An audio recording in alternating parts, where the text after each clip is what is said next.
لا تنزل بالمسلمة عالية ثبت ما لا وإلا إبراهيم الشافينا المشير مشينا حمد المشير مسلم كتب محمد يسر وإلى إبراهيم بائنا ومحاتنا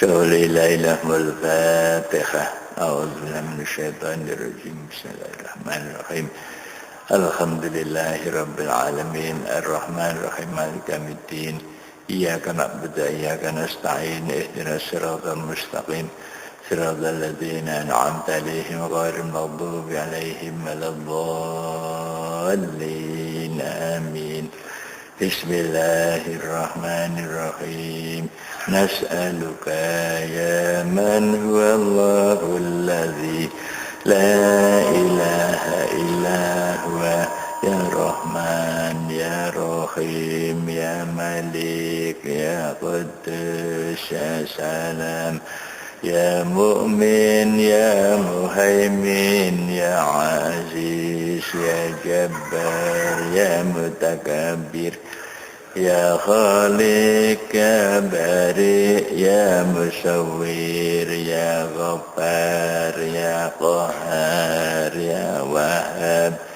يا رزاق يا فتاح يا عليم يا قابل يا باسط يا خفيض يا رافع يا معز يا مذل يا سميع يا بصير يا حكم يا عدل يا لطيف يا خبير يا حليم يا عظيم يا غفور يا شكور يا علي يا كبير يا حفيظ يا مقيت يا حسيب يا جليل يا كريم يا رقيب يا مجيب يا وسيع يا حكيم يا ودود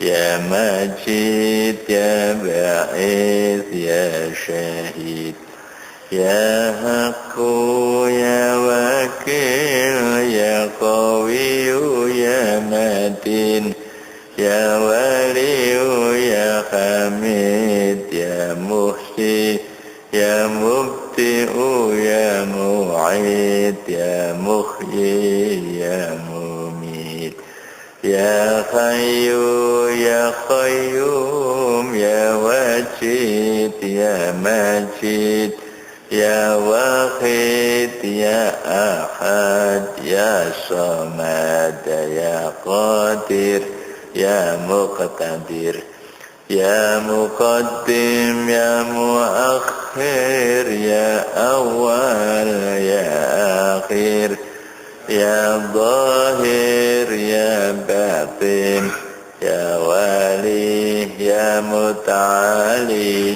يا بر يا تواب يا منتقم يا عفو يا رؤوف يا مالك الملك يا ذا الجلال والإكرام يا مقسط يا جميع يا غني يا مغني يا مانع يا ضار يا نافع يا نور يا هادي يا بديع يا باقي يا وارث يا رشيد يا صبور بسم الله الرحمن الرحيم اللهم إني عبدك وابن عبدك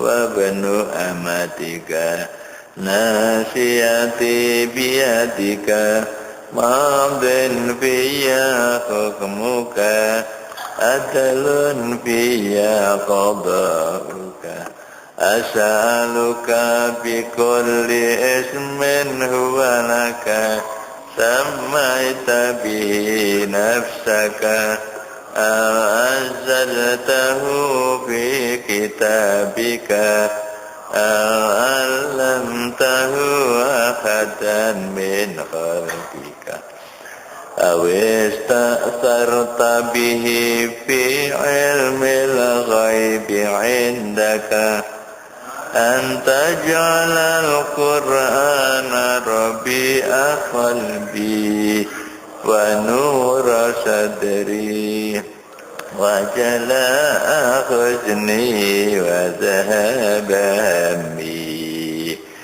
لا إله إلا الله الموجود في كل زمان لا إله إلا الله المعبود في كل مكان لا إله إلا الله المذكور بكل لسان لا إله إلا الله المعروف بالإحسان لا إله إلا الله كل يوم هو في شأن لا إله إلا الله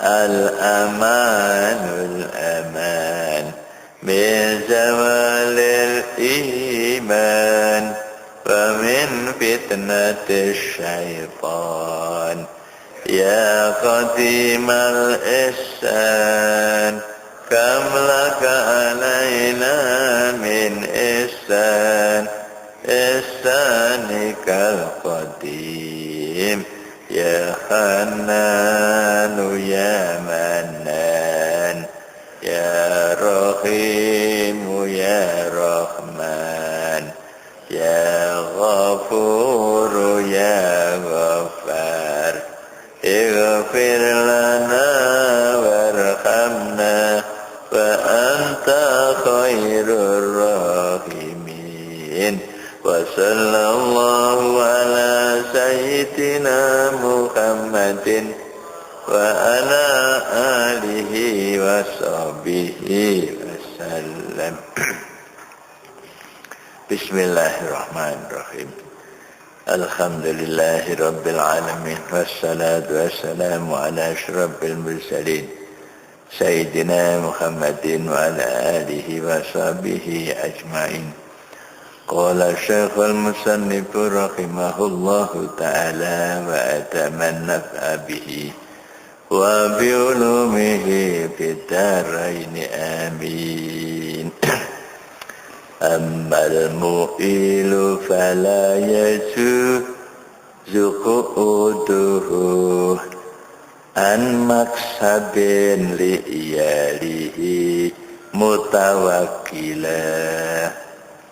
Ammal mu'ilu fala yajuzu qu'uduhu an maksabin li'iyalihi mutawakkila.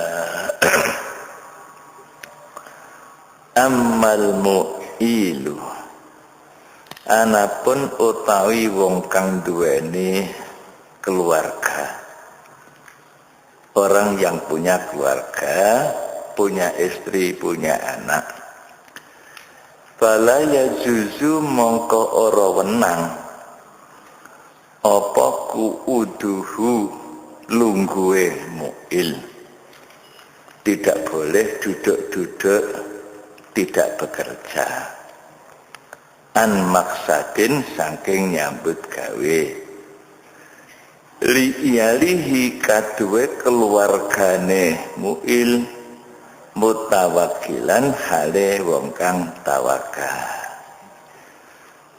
Orang yang punya keluarga tidak boleh duduk-duduk meninggalkan bekerja. Jadi hukumnya haram, namanya tidak boleh. Tapi kalau tidak bekerja nanti istri dan anaknya bagaimana? Makan apa? Waduh itu ya. Jadi tidak boleh. Bab itu merupakan kewajiban. Seorang suami memberikan nafkah kepada istri dan anaknya, maka wajib suami itu bekerja untuk mencari nafkah bagi istri dan anaknya itu. Ya, tidak boleh dia itu duduk-duduk menganggur, istilah sekarang pengangguran, tidak boleh. Li'iyalihi kadue keluargane mu'il mutawakilan hale wong kang tawakal. Jadi dengan alasan tawakal kepada Tuhan, toh nanti Tuhan kan memberi, itu tidak boleh gitu. Jadi ini menyangkut masalah hukum ya. Jadi kemarin itu dianjurkan orang itu supaya tawakal. Itu bagi orang yang tidak punya keluarga, ya, itu dianjurkan tawakalnya lebih tinggi, ya.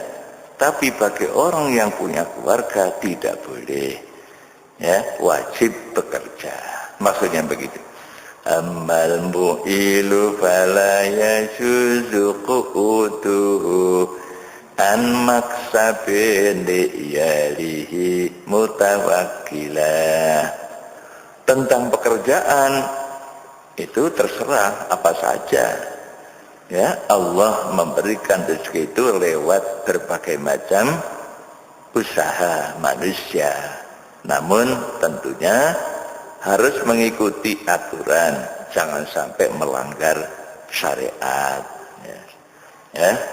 Tidak boleh sampai melakukan hal-hal yang diharamkan oleh agama. Apapun silakan pekerjaan itu asal halal, ya. Hadza utawi iki dawuh al-mu'il, ya, orang yang punya keluarga. Iku muqabilun bandingi qaulahu ing dawe musannaf mutajaridan lapat mutajaridan. Jadi kalau mutajaridan itu orang yang tidak punya keluarga, itu boleh, ya, tawakal itu boleh, tidak bekerja untuk tekun ibadah, itu boleh, malah lebih utama, gitu. Namun kalau punya keluarga, wajib, tidak menyambut qabil, jadi bandingan. Aima tegese barang zukira kang den sebut apa ma min kaunit tawakkul saking anane tawakal, ya. Jadi tidak boleh orang yang punya keluarga itu meninggalkan bekerja dengan alasan tawakal. Maksudnya begitu. Tarkul kasbi tegese tinggal nyambut gawe, sama sekali tidak berusaha, ya. Kama kaya barang alim takang wis weruh sira makmuran iku den perintah apa bihiya tarkul kasbi, meninggalkan bekerja itu bagi orang yang tidak punya keluarga, itu untuk meningkatkan tawakalnya pada Allah itu boleh, maksudnya beda. Idza kana tatkalane ana sapa wong iku mutajaridan, wong kang sepi saking ahli, artinya tidak punya istri, tidak punya anak. Amma idza kana anapun tatkalane ana sapa wong iku muilan, wong kang duweni keluarga, adapun andai kata atau apabila orang itu punya keluarga, fala yajuzu mongko ora wenang, tidak dibolehkan lahu kadue mu'il apa kuuduhu lungguhe mu'il.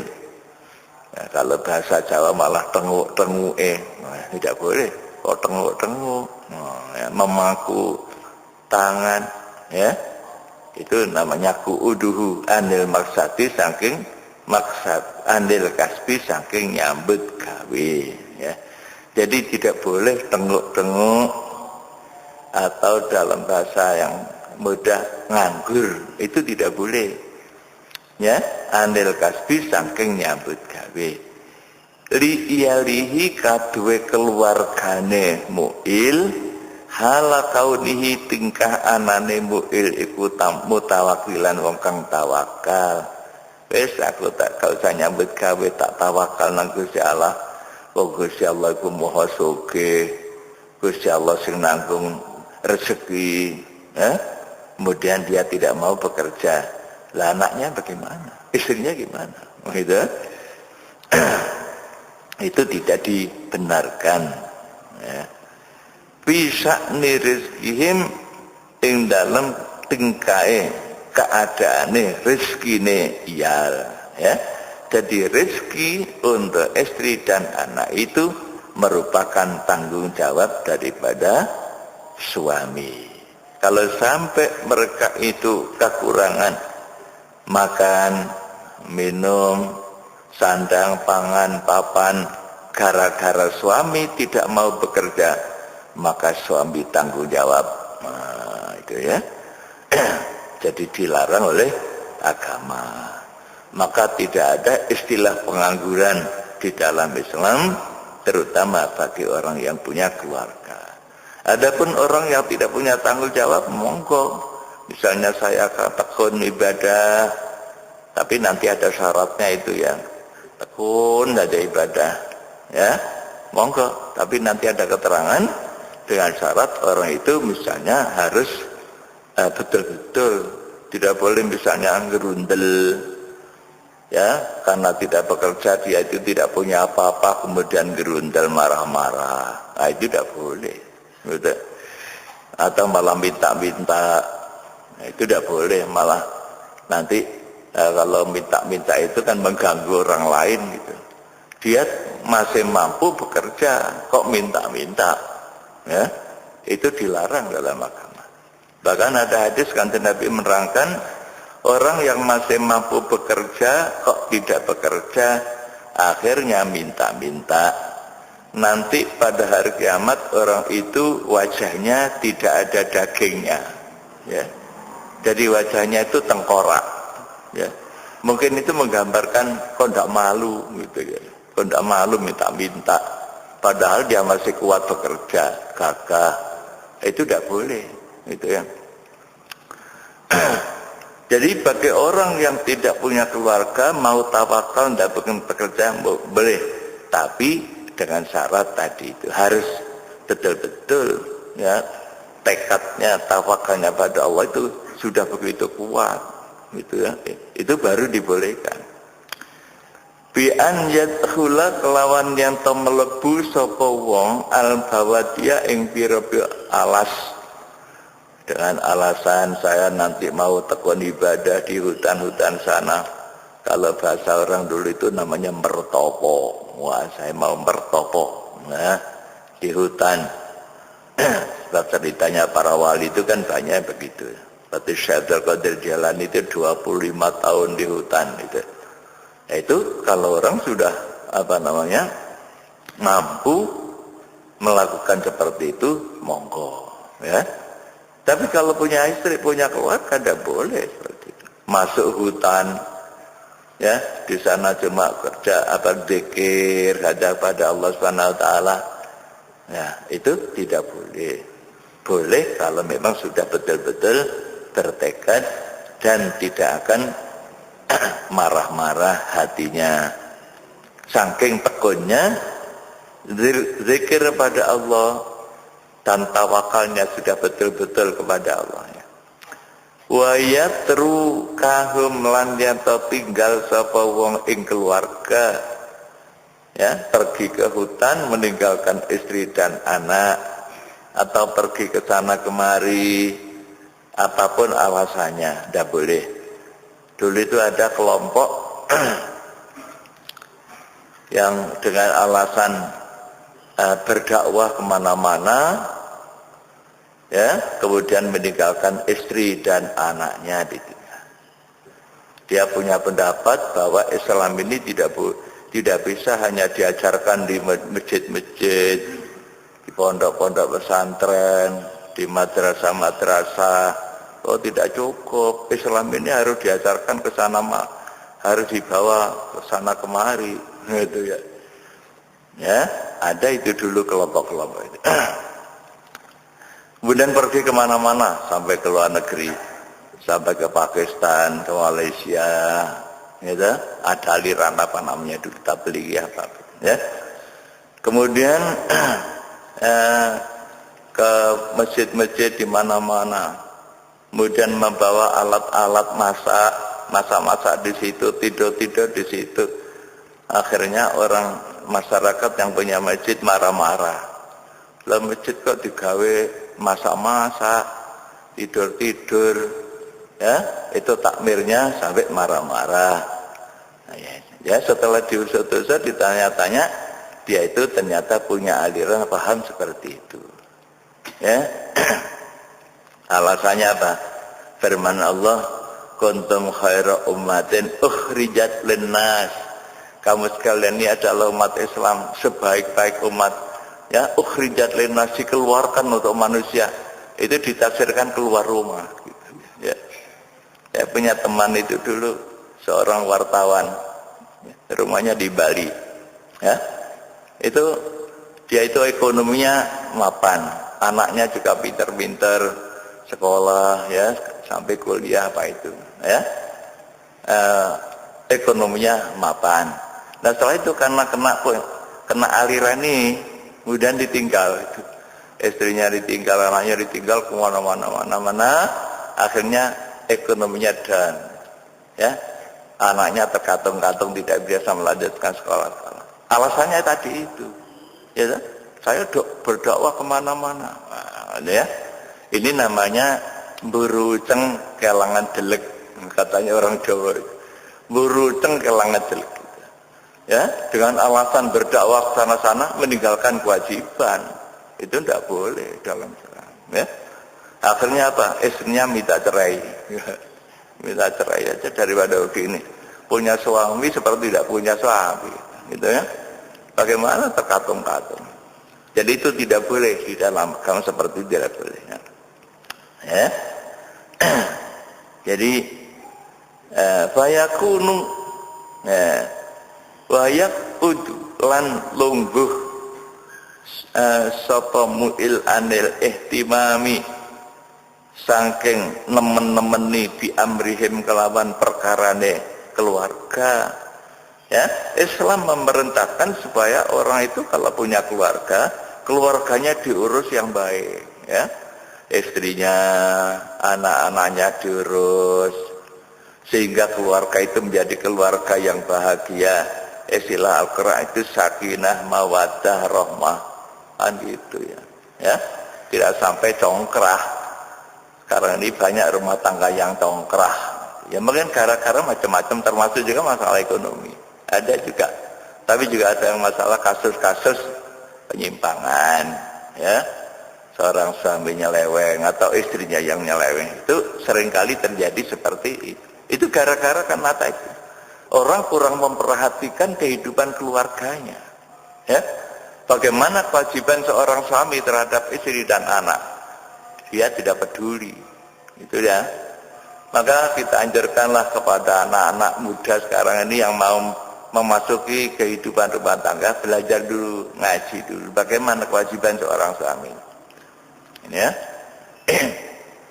Ini Majelis Ulama punya rencana untuk mengadakan biro konsultasi, ya, itu untuk melayani masalah keluarga, ya, keluarga yang punya kasus atau juga calon-calon kemanten, ya.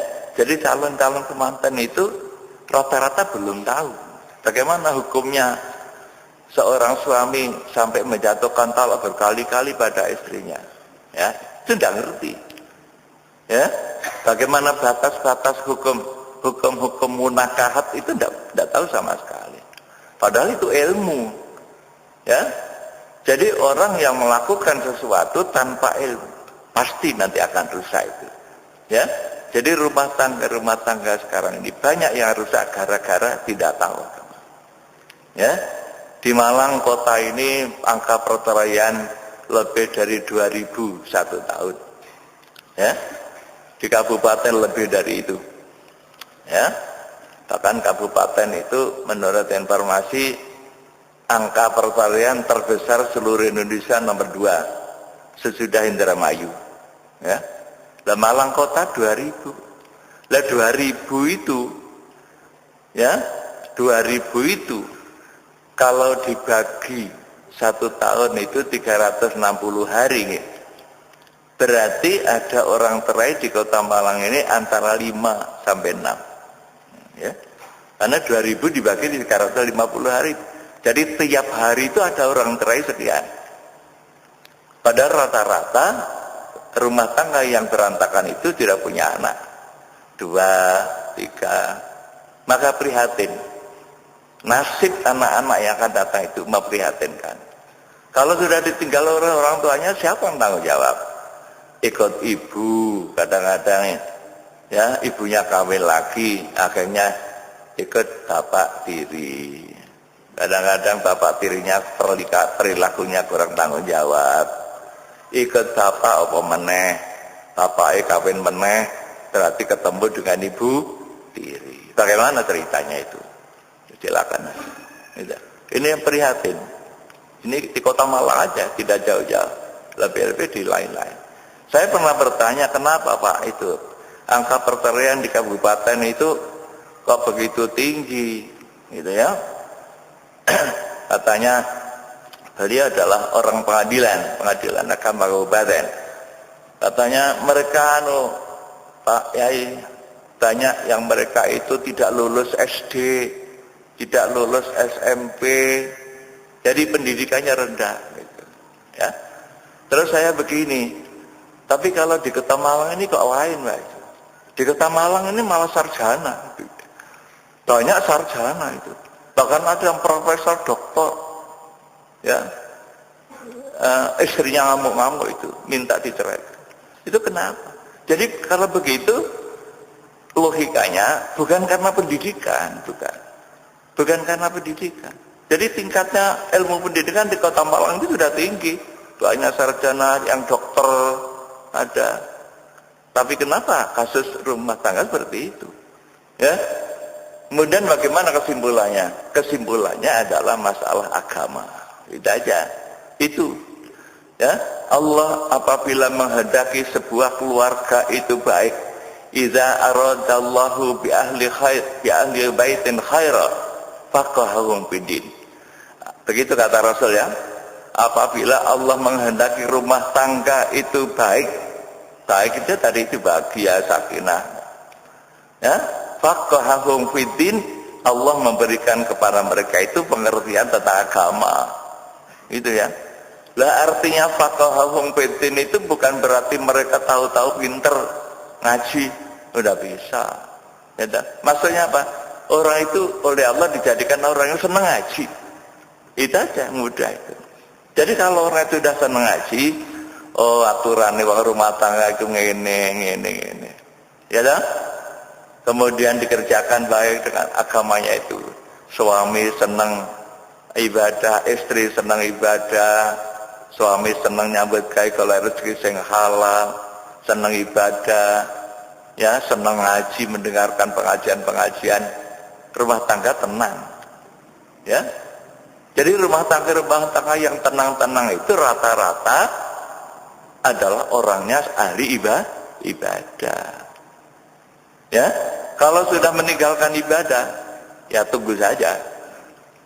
Ya, pernah di BP 4 itu setiap ada orang mau cerai ke pengadilan ditanya dulu tentang sholatnya. Apa jawabnya? Wah, Pak, ini sholatnya Senin Kemis. Sholat kok Senin Kemis, ya. Jadi kalau orang itu sholatnya sudah Senin Kemis, sudah rumah tangganya berantakan. Ya, tadi itu sabda Rasul. Jadi kalau Allah menghendaki rumah tangga itu baik, dimengertikan tentang agama, artinya apa? Senang ngaji.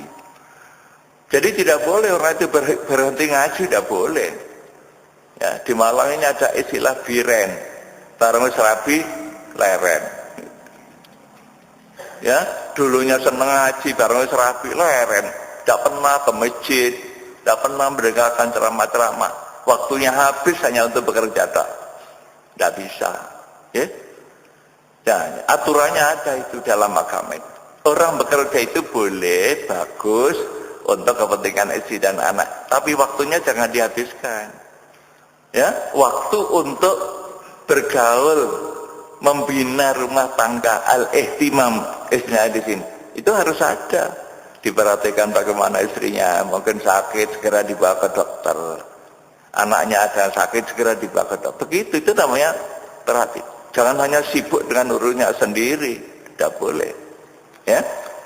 Jadi wayak utulan lungguh sapa mu'il anil ihtimami saking nemen-nemeni bersungguh-sungguh bi amrihim kelawan perkarane keluarga. Ya.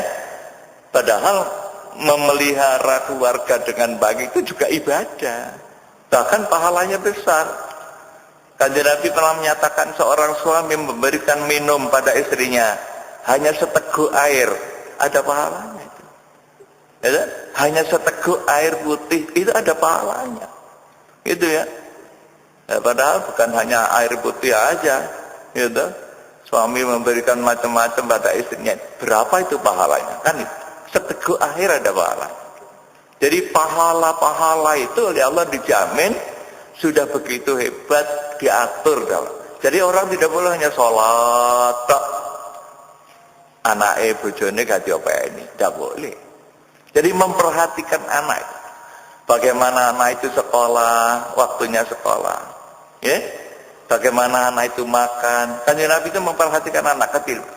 Anak kecil itu dilihat makan. Oleh Rasulullah diperhatikan itu. Ada anak kecil makan dengan tangan kiri. Anak, kamu makan dengan tangan kanan. Dan kamu jangan lupa bismillah, sambillah. Wakul biaminik. Kul biaminik. Ya, baca bismillah dan makan dengan tangan kanan. Itu Kanjeng Nabi. Jadi berarti Rasulullah itu memperhatikan anak kecil juga. Jadi tidak boleh orang itu sama sekali tidak pernah ngopeni anaknya. Akhirnya apa? Makan dakar karuan, ya toh? Makan aja tidak bisa ya, keleleran makan. Ya, ini peranan seorang ibu lagi. Ya, bukan berarti bapak sama sekali tidak. Ya, bagaimana waktunya sekolah, bagaimana waktunya ngaji. Ya, di rumah diopeni yang baik sehingga nanti jadi anak soleh. Itu kewajiban orang tua.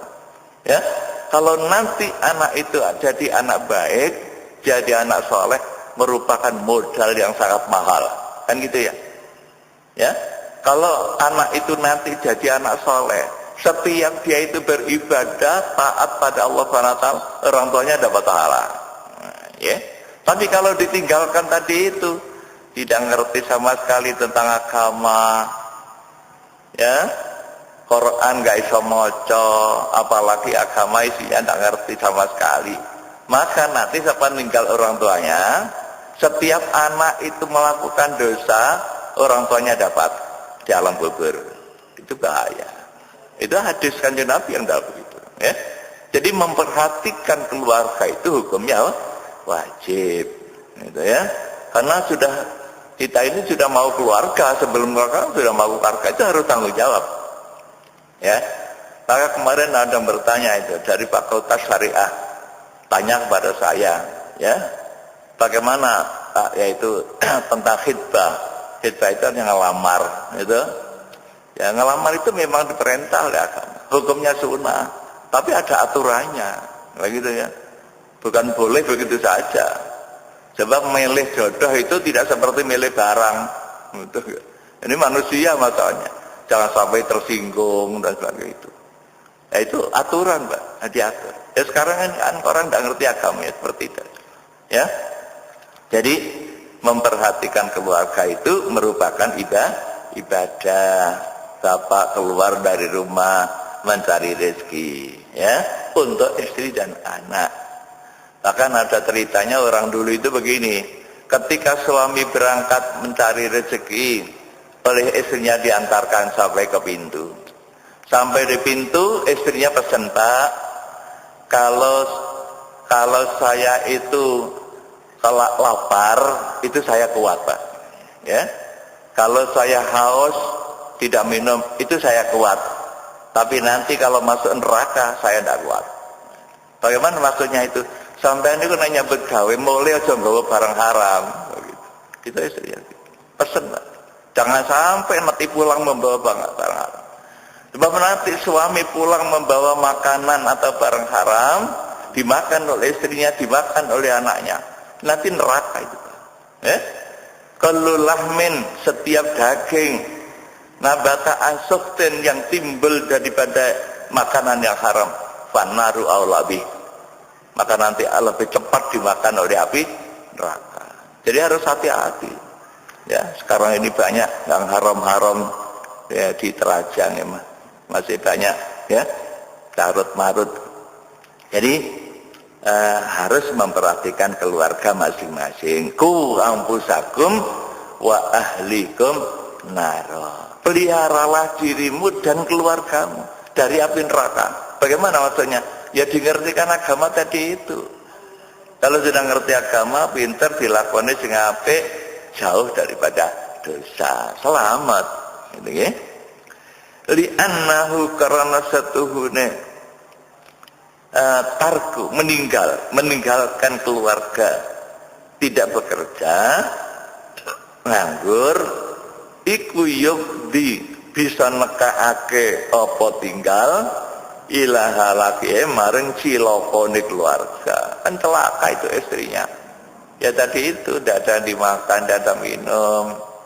Ya dah, anaknya, beberapa anaknya itu ditinggalkan begitu jatuh oleh bapaknya.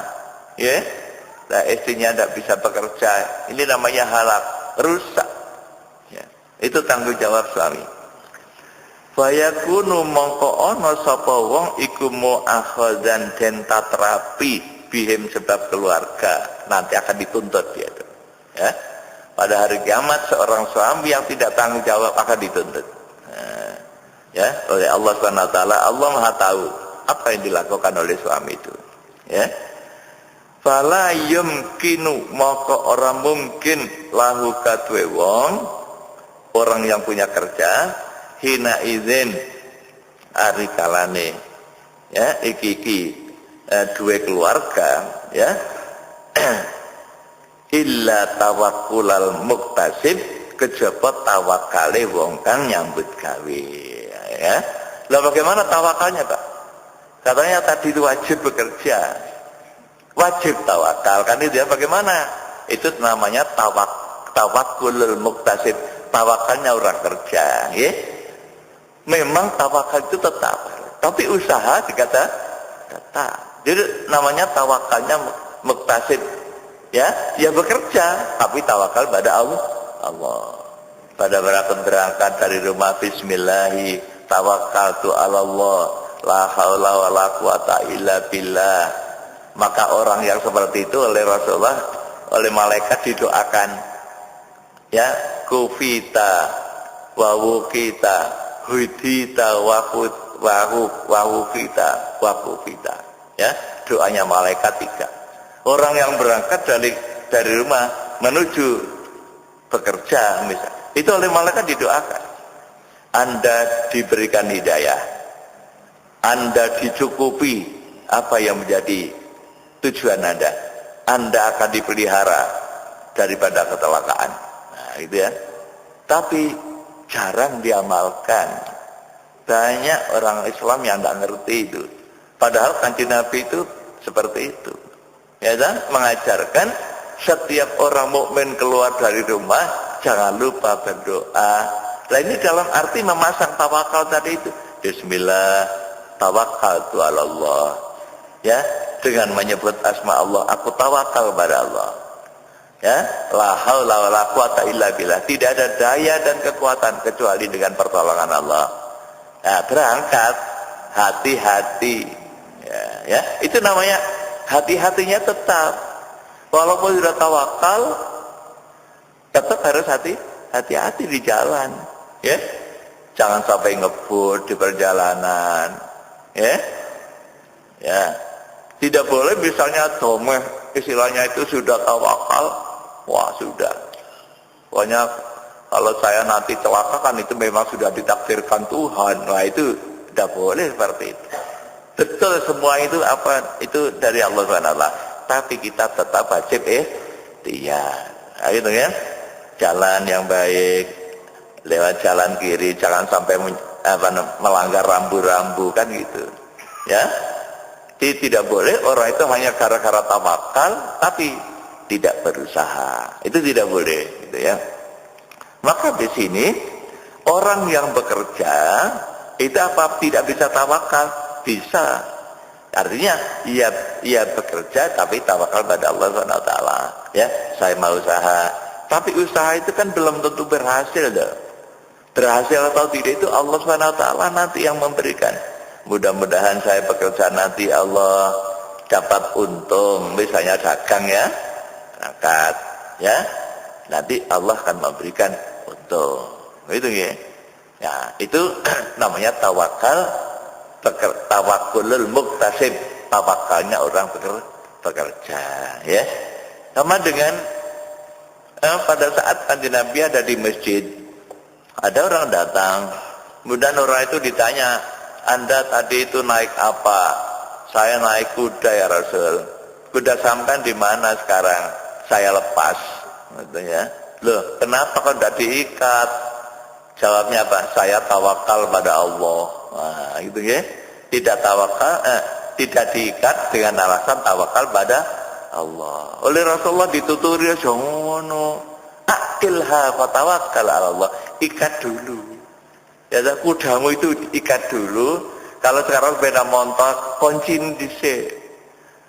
Ya, mobil dikunci dulu sampai aman, tawakal pada Allah. Begitu. Nah, jadi dengan alasan tawakal pada Allah dibiarkan, akhirnya hilang gerundel itu. Nah, itulah ya. Jadi perilaku-perilaku yang tidak sesuai dengan tuntunan agama itu harus ditinggalkan, ya. Jadi kita ini boleh tawakal, tapi harus tetap berusaha. Gitu ya. Fa yakunu ma'akhadan bihim fala yumkinu lahu illa hinaidin illa tawakkulal muktasib. Ya, kecuali tawakalnya orang bekerja. Katawakkuli Sayyidina Abu Bakrin As-Siddiq, ya, kaya tawakale Sayyidina Abu Bakar Siddiq radhiyallahu anhu ma'akhrujihi lil kasbi. Sayyidina Abu Bakar itu keluar dari rumah bekerja. Dia Sayyidina Abu Bakar kerja. Dia adalah orang mulia, orang termulia di antara para sahabat. Tapi bila bekerja, gitu ya, mencari rezeki yang halal untuk kepentingan keluarga. Kalau sudah cukup bahkan lebih disedekahkan, kan gitu ya. Untuk ini bangun masjid, untuk bangun madrasah, untuk rumah sakit, anak yatim, orang miskin dan sebagainya. Ya, itulah para Bapak Ibu, mudah-mudahan apa yang kita dengarkan bersama sedikit maupun banyak manfaat maslahat fid-dini wad dunya wal akhirah. Amin ya rabbal alamin. Allahumma shalli ala Muhammad maulaya shalli wa sallim daiman abada ala habibika khairil khalqi kullihim wal habibul ladzi turja syafa'atuhu likulli hawlim minal awali muqtahami ya Rabbi bil Mustafa balik maqasidana wa ghafir lana ma madha ya wasi'al karami. Mari kita berdoa dengan doa yang disusun oleh Sayyidina Al-Faqih Al-Muqaddam Muhammad bin Ali Ba'alwi, seorang wali Allah. Dia menyusun doa yang sangat bagus. Bismillahirrahmanirrahim. Allahumma sholli ala sayyidina Muhammad Allahumma qulna wal muslimin. Mudah-mudahan kita dipindahkan oleh Allah dan juga orang-orang muslim semuanya dipindahkan oleh Allah minasyaqawati ila sa'adah, dirubah dari kecelakaan menuju kepada kebahagiaan. Wa minan nari ilal jannah, mudah-mudahan kita dipindahkan oleh Allah dari neraka menuju surga. Wa minal azabi ila rahmah, mudah-mudahan Allah memindahkan kita semuanya dari azab kepada rahmat Allah. Wa minal dzunubi ilal maghfirah, mudah-mudahan Allah memindahkan kita semua dari dosa-dosa kepada ampunan Allah. Wa minal isaati ilal ihsan, mudah-mudahan Allah memindahkan kita dari kejelekan-kejelekan kepada kebaikan-kebaikan. Wa minal khaufi ilal aman, mudah-mudahan Allah memindahkan kita ini daripada rasa takut kepada rasa aman. Wa minal faqri ilal ghina, mudah-mudahan Allah memindahkan kita ini daripada kemiskinan kepada kekayaan. Wa minaz zulli ilal izzi, mudah-mudahan Allah memindahkan kita dari kehinaan kepada kemuliaan. Wa minal ihanati ilal karamah, mudah-mudahan Allah memindahkan kita dari kehinaan kepada kemuliaan. Wa minadzik ila sa'ah, mudah-mudahan Allah memindahkan kita ini dari kesempitan kepada keleluasaan. Wa minasyarri ilal khair, mudah-mudahan Allah memindahkan kita dari kejahatan-kejahatan daripada pindah kepada kebaikan-kebaikan. Wa minal usri ilal yusri, semoga Allah memindahkan kita dari kesulitan-kesulitan kepada kemudahan-kemudahan. Wa minal idbari ilal iqbal, mudah-mudahan Allah memindahkan kita daripada kita ini mungkur, tidak menghadap kepada Allah, mudah-mudahan dipindahkan kepada kita ini bisa menghadap kepada Allah. Wa minas suqmi ila seha, mudah-mudahan Allah memindahkan kita dari sakit kepada kesehatan. Wa minas suqti ila ridha, mudah-mudahan kita dipindahkan daripada kemarahan Tuhan, dipindahkan kepada ridha Tuhan. Wa minal ghaflati ila ibadah, mudah-mudahan Allah memindahkan kita dari kelupaan kita pada Allah, dipindahkan kepada ibadah. Wa minal fatrati ila ijtihad, mudah-mudahan Allah memindahkan kita daripada kemalasan kepada bersungguh-sungguh di dalam menjalankan perintah Allah. Wa minal khadzlani ila taufik, dan mudah-mudahan Allah memindahkan kita dari kehinaan, yaitu kepada pertolongan Allah Subhanahu wa taala. Allahumma rabbana taqabbal minna innaka antas samiul alim wa tub alaina innaka antat tawwabur rahim. Rabbana atina fid dunya hasanah wa fil akhirati hasanah wa qina adzabannar. Wa sallallahu ala sayyidina Muhammadin wa ala alihi washabihi wasallam walhamdulillahi rabbil alamin. Wassalamu alaikum warahmatullahi wabarakatuh.